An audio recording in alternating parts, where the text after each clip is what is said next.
सभी मित्रों को जय श्री राम, जय कामाख्या मैया। तो मित्रों, आज हम समझेंगे कि ध्यान क्या है। वैसे तो ध्यान हमारे दैनिक जीवन में घटित होता रहता है। जैसे हम कोई वीडियो देख रहे हैं या कोई पुस्तक पढ़ रहे हैं तो हम उसमें इतना खो जाते हैं कि समय का कोई पता ही नहीं चलता कि समय कब निकल गया। हम इतना हो जाते हैं, इसी को ध्यान घटित होना कहते हैं।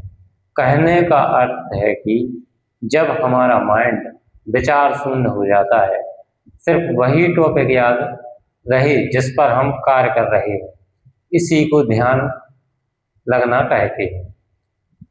और अब हम जानेंगे इसके फायदे।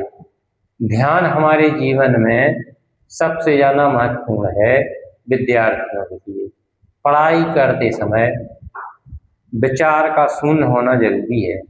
ध्यान करने से हम शारीरिक और मानसिक तनाव को कम कर सकते हैं, मन एकाग्र कर सकते हैं, चिंता को दूर कर सकते हैं, शारीरिक और मानसिक थकान कम कर सकते हैं।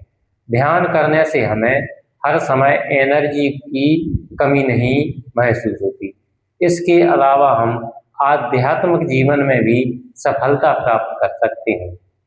तो ये हैं इसके फायदे। अब ध्यान करने की विधि के बारे में बताएंगे।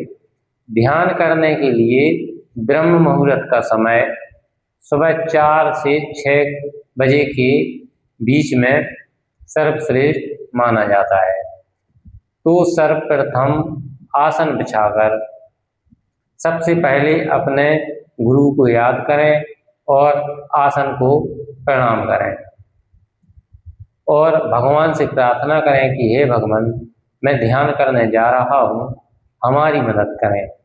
फिर सुखासन या पद्मासन में बैठ जाएं और ध्यान मुद्रा लगाकर रीढ़ की हड्डी को सीधा करके कम से कम 10 बार गहरी सांसें लें और फिर सांसों को सामान्य करके सांसों को आंखें बंद करके देखते रहें।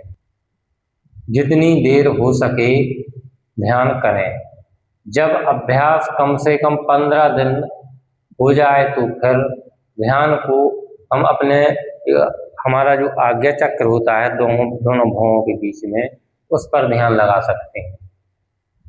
जब आपकी कुंडली ऊर्जा हमारे 6 चक्रों का भेदन करके सहस्त्रार चक्र पर पहुंचेगी तो आपके हाथ और पांव शून्य होने लगेंगे और ध्यान की अंतिम सीढ़ी, जिसको हम समाधि कहते हैं, घटित हो जाएगी और आप ऊर्जा से भर जाएंगे और परम आनंद की प्राप्ति होगी।